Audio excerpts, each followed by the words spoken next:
আসসালামু আলাইকুম everyone, welcome to my channels. নতুন আরেকটি ব্লগে আমি রিপন আছি আপনাদের সাথে। আপনারা যেই জায়গায় যেখান থেকে আমার ভিডিওটি এই মুহূর্তে দেখতেছেন, সবাইকে জানাই শুভেচ্ছা। এবং যেখানে আছেন, আল্লাহর রহমতে সবাই সুস্থ আছেন আশা করি। সো আজকে একটি নতুন ব্লগ নিয়ে আমি আসি আপনাদের সাথে। সো আজকের ব্লগটা একটু ডিফারেন্ট। সো আমি অনেক দিন ধরে চিন্তা করতেছিলাম যে লাকড়ি চুলো কিছু একটা রান্না করে আমার ব্যাকয়ার্ডে এটা কুক করব, কিছু যে কোনো একটা জিনিস। তখন আমি আমার মার সাথে শেয়ার করলাম যে কী কুক করা যায়। সো এটা ভেরি স্পেশাল সিলেটি একটা রেসিপি, কৃষ্ণ কচুর সাথে হাঁসের মাংস।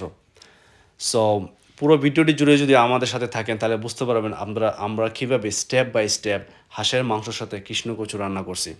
আশা করি ভিডিওটি যদি আপনারা পুরো সঙ্গেই থাকেন, আশা করি আপনাদেরও ভালো লাগবে। এবং আমি কী কী জিনিস ইউজ করছি এই জায়গায় আপনারা দেখতেই পারতেছেন। এবং যদি আমার ভিডিওটি আপনাদের ভালো লেগে থাকে, please subscribe my channel, please support my channel. যদি ভালো লেগে থাকে প্লিজ কমেন্ট বক্সে জানাবেন কেমন লাগছে আপনাদের। সেই পর্যন্ত ভালো থাকুন, সুস্থ থাকুন। নতুন আরও একটি ভিডিও নিয়ে দেখা হবে। আল্লাহ হাফেজ, আসসালামু আলাইকুম।